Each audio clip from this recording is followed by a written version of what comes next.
Friends, అందరూ ఎలా ఉన్నారు? నేనైతే చాలా చాలా బాగున్నాను. మీరు కూడా బాగుండాలని మనస్ఫూర్తిగా కోరుకుంటూ ఇవాల్టి వీడియో అయితే మా కన్నయ్యది ఫస్ట్ బర్త్‌డే ఫంక్షన్ అయితే జరుగుతుంది. అందుకోసం అయితే రెడీ అవ్వాలి కదా! ఇలా సింపుల్‌గా రెడీ అయ్యాను. ఈ బర్త్‌డే ఫంక్షన్ కోసం చాలా అనుకున్నాము. కానీ ఎలా జరిగిందో చూసేసేయండి. ఫంక్షన్ కోసం మెయిన్‌గా అయితే చీర అయితే తీసుకోలేదు. ఇంట్లో ఉందే కట్టేసుకుంటున్నాను. కాకపోతే వన్ టైం కట్టుకున్నాను కదా! ఇంకెందుకనేసి నేను తీసుకోలేదు.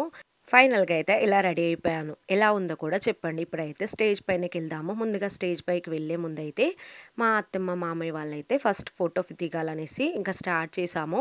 ఇక స్టార్ట్ చేయగానే మా చిన్నోడు ఏడవడం స్టార్ట్ చేశాడు. చూసారు కదా! ఇక పక్కన ఉండి క్లాప్స్ పిలవడము, అసలు వాడి కోసము ఎన్ని తంటాలు పడ్డామో. వాడి ఫ్రెండ్స్ చాలా ఉన్నారండి. అక్కయ్యలు, అలాగే అన్నయ్యలు. వీడే చిన్నోడు అందరికన్నా. అందరూ వాడి కోసమే చూస్తున్నారు. ఏడవకుండా ఉంటే ఫోటోస్ దిగేద్దామనేసి. ఇక ఫంక్షన్ స్టార్ట్ అవ్వగానే వర్షం కూడా స్టార్ట్ అయిపోయిందండి. మూడంతా ఆఫ్ అయిపోయింది. ఇక ఏం చేస్తాం తప్పదు కదా! స్టేజ్ అంతా ఏసిన తర్వాత చిన్నగా అయినా చేసుకోవాలి కదా! ఇలా డెకరేషన్ చేసాము. వర్షం పడుతుంది కదా అనుకుంటున్నారు కదా! అయితే డెకరేషన్ పైన అంటే టెంట్ పైన రేకులు ఉండడం వల్ల లక్కీగా మేమైతే హ్యాపీ అండి. ఎందుకంటే వాటర్ అని లీక్ అవ్వకుండా అది సేఫ్ చేసేసింది మమ్మల్ని అందరినీ.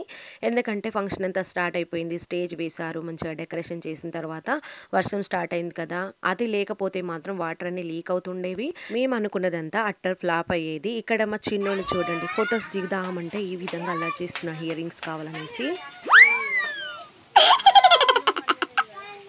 పిల్లలతో పిక్స్ అంటే మామూలుగా ఉండదండి. అస్సలు వాడితో చాలా టైం తీసుకుంది. చేతంతా నొప్పి పెట్టేసింది. ఎందుకంటే ఫోటోస్ దిగడమే కాదు, వాడిని ఓపికతో వాళ్ళతో పాటు ఫోటోస్ దిపించుకోవాలి అంటే ఇంకా కష్టమే కదా! అందుకోసమైతే ఇంక నేనైతే ముందే ఫోటోస్ అయితే దిగేస్తున్నాను. మా బుడ్డోడు పుట్టేసి అయితే 1 ఇయర్ అయిపోయింది. ఇంకా 1 ఇయర్ బర్త్‌డే అయితే స్టార్ట్ చేశాము. ఇక ఇవాల్టి నుండి సెకండ్ ఇయర్ అయితే స్టార్ట్ అయిపోయింది. ఇంకా అందుకోసం ఫస్ట్ ఇయర్ కోసం అయితే మేము ఏ విధంగా అయితే ప్లాన్ చేసుకొని చిన్నగా చేద్దాం అనుకున్నాము. కాకపోతే చాలా పెద్దగానే అయిందండి. మా రిలేషన్స్ వాళ్ళు కూడా వచ్చారు. అలాగే ఫంక్షన్ డెకరేషన్ కూడా మేము అనుకున్న దానికన్నా కూడా చక్కగా చేశారు. ఎందుకంటే మేము డెకరేషన్ కోసం వేరే ఎవరిని పిలవలేదు. మా అక్క వాళ్ళ కొడుకు, అలాగే మా వారు వాళ్ళ ఫ్రెండ్, వాళ్ళకి ఎక్స్పీరియన్స్ ఉంది కాబట్టి వాళ్ళతోనే చేపించుకున్నాము. ఇంకా చిన్న చిన్న హెల్ప్స్ అయితే మా వాళ్ళు చేసేసారు. మా కోడలు అలాగే మా వారు కూడా చిన్న చిన్న హెల్ప్స్ వాళ్ళకు చేశారు. ఇంకా బెలూన్స్ కట్టడం అదంతా డెకరేషన్ ప్లాన్ అంతా ఇంకా వచ్చిన వాళ్ళు అంటే మా అక్క వాళ్ళ కొడుకు, అలాగే మా వారు వాళ్ళ ఫ్రెండ్ కూడా ఇద్దరు కలిసి చేసేసారు. ఎలా ఉందో కూడా చెప్పండి డెకరేషన్ కూడా. ఇప్పుడైతే కేక్ కటింగ్ చేయాలి కదా! ముందుగా కేక్ కటింగ్ అయిపోయిందనుకోండి, పిల్లలు అక్కడ చూసారు కదా! ఆవురావురమంటూ చూస్తున్నారు. వాళ్ళకెందుకంటే కేక్ అనగానే ఎందుకో అసలు అంత ఇష్టము. వాళ్ళు దానిపైన ఉన్న క్రీమ్ అంతా తీసుకొని నాకేసేయాలి అనుకుంటారు. కాకపోతే మేమక్కడ ఆపేస్తున్నాం. వాళ్ళని చూసారు కదా! పక్కన వాళ్ళని చూస్తే అర్థమైపోయి ఉంటుంది మీకైతే. ఇక కేక్ అయితే ఓపెన్ చేసాము. ఎలా ఉంది? అంటే ఎలా డిజైన్ చేశారు? అంటే స్టెప్స్ తీసుకున్నారా? లేదు అంటే సింగిల్ తీసుకున్నారా? వాళ్ళైతే మరీ ఎట్లా అంటే ఎక్సైటింగ్‌గా ఫీల్ అయిపోయి చూస్తున్నారు. ఇంకా కేక్ దగ్గరికెళ్ళి అయితే ఫోటోగ్రాఫర్ అయితే ఫోటో తీసేసాడు. ఎలా ఉందో కూడా చెప్పండి మా చిన్నోడిది. నా సారీ కొంగు అలాగే మా చిన్నోడి డ్రెస్ కలర్ కూడా సేమ్ అయిపోయింది. అంటే అనుకోకుండా వాడికి తీసుకున్నాను. లక్కీగా నా సారీకి సెట్ అయిపోయింది. అంటే రెడ్ కలర్ కదా మీ సారీ అనుకుంటున్నారా? లేదండి, రెడ్ కలరే. కొంగు పైన కొంచెం గ్రీన్ కలర్ వచ్చింది. అందుకోసమైతే వాడికి కొంచెం మ్యాచ్ అయిపోయింది. అందరము మ్యాచింగ్ తీసుకుందాం అనుకున్నాను. అంటే పిల్లలకి తీసుకుందాం అనుకున్నాను. కాకపోతే అస్సలు ఎన్ని షాప్స్ తిరిగినా కానీ అస్సలు కలర్స్ అనేవి సెట్ అవ్వలేవు. ఇక వాడి పని వాడే చేసుకుంటున్నాడు. చూడండి నా బాధ ఎలా ఉందో.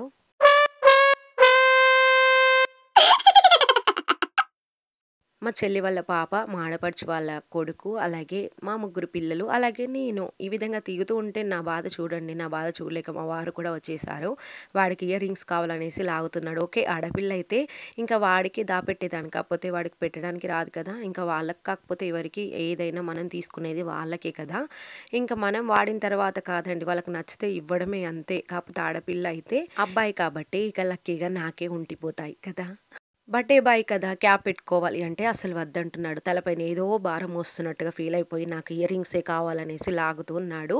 ఇక చూసారు కదా! ఇక పిల్లలైతే ఎప్పుడు కట్ చేస్తారా అని చూస్తున్నారు. మళ్ళీ ఏంటి ఇంకో కేక్ వచ్చింది అనుకుంటున్నారా? ఇది కూడా ఎందుకనేది కూడా చెప్తాను. మా చిన్న అమ్మాయి కోసం అండి. ఫస్ట్ బర్త్‌డే పెద్ద అమ్మాయికి చేశాం. కానీ చిన్న అమ్మాయికి చేయలేదు. అస్సలు తనకి కలిసి రాలేదు. అప్పటినుండి ఇంతవరకి ఏ బర్త్‌డే రోజునైనా కూడా అస్సలు ఏదో ఒకటి అవ్వడం అయితే అవుతుంది. అందుకోసమే ఇంకా తనకు సెపరేట్‌గా ఎందుకు చేయడం అనేసి మా అబ్బాయి అబ్బాయి ఫంక్షన్‌లోనే.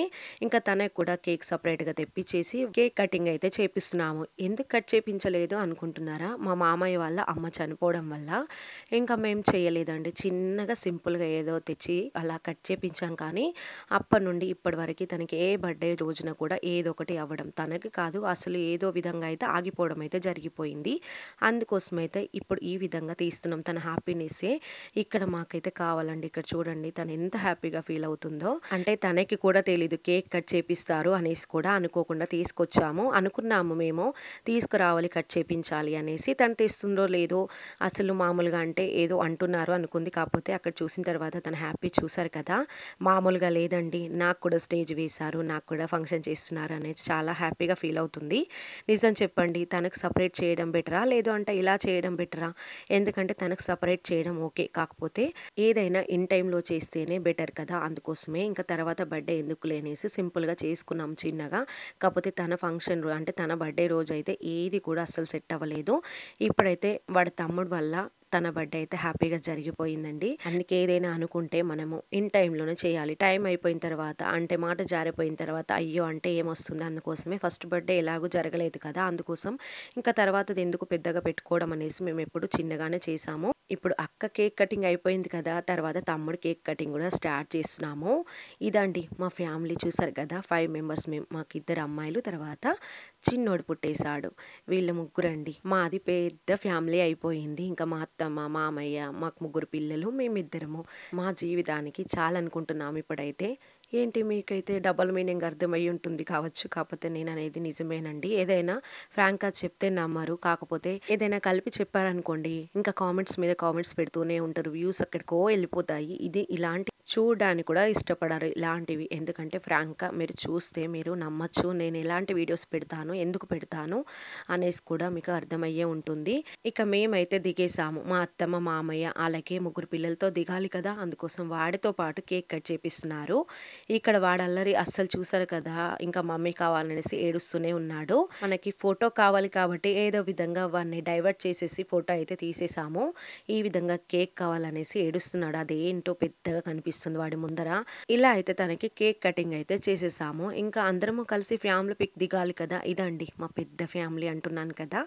మేమసలు ఎందుకుంటున్నాము ఊర్లోనే అని మీకు డౌట్ వస్తుంది కావచ్చు. యాక్చువల్‌గా అయితే మేము సిటీలో ఉండేవాళ్ళం. కాపోతే మా అత్తమ్మ, మామయ్య వాళ్ళ కోసం నేను వాళ్ళతో ఉంటున్నాను. ఇక మా కోసం మా ముగ్గురు పిల్లలు, నా కోసం మా వారు కూడా మాతోనే ఉంటున్నాడు. మీరెంతమంది మీ అత్తమ్మ, మామయ్య వాళ్ళతోని కలిసి ఉంటున్నారు? అంటే కలవడానికి వీలు కాని వాళ్ళు కూడా కామెంట్ చేయండి. ఎందుకంటే వీలవ్వట్లేదు. వాళ్ళని తీసుకొని వెళ్ళాలి అంటే వాళ్ళు రావట్లేదు.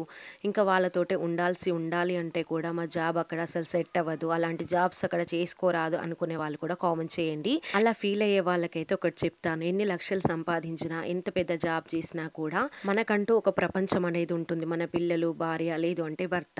వాళ్ళకు మనమే ప్రపంచం అండి. ఎంతమంది పిల్లలున్నా, ఎంతమంది కొడుకులు, బిడ్డలు అని అడుగుతారు తప్పించి మీరు ఎంత సంపాదిస్తున్నారు మాత్రం అని ఎవ్వరు అడగరు. ఒకవేళ అడిగినా కూడా సెకండ్ ఆప్షన్ అయితే పిల్లలు ఎంతమంది అని అయితే అడుగుతారు.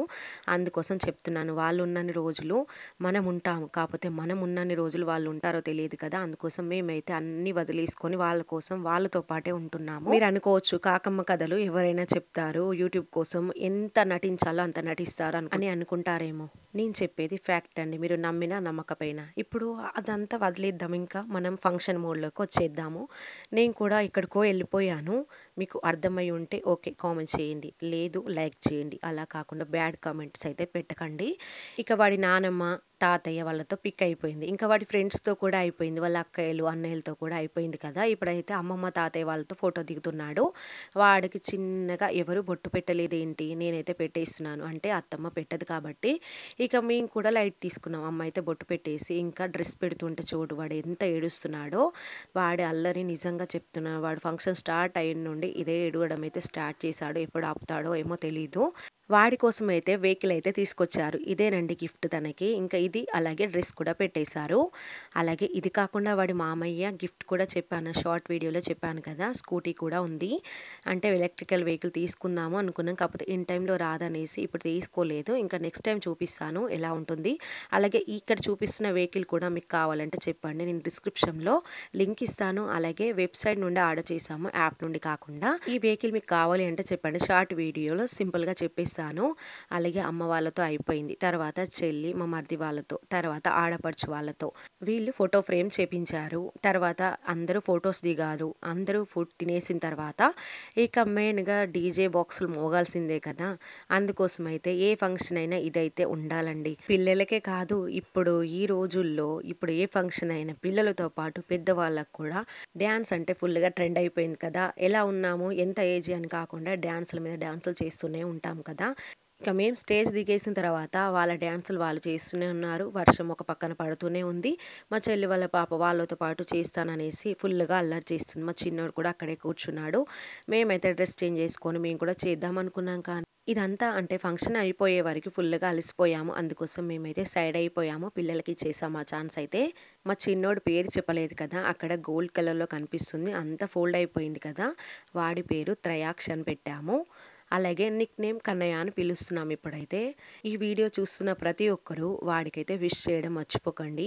మీ బ్లెస్సింగ్సే నాకు కావాలండి. మీరు బ్లెస్ చేస్తేనే నేను హ్యాపీగా ఉంటాను. అలాగే మా పిల్లలు, మా ఫ్యామిలీ మెంబర్స్ కూడా చాలా హ్యాపీగా ఫీల్ అవుతారు. వర్షాకాలం కదా! బర్త్‌డే ఫంక్షన్ ఎలా జరుగుతుందో ఏమనుకున్నామో అనుకున్న దానికన్నా కూడా బాగా జరిగింది. మీకు నచ్చితే లైక్ చేసి సబ్స్క్రైబ్ చేయండి. Thank you so much for watching my video.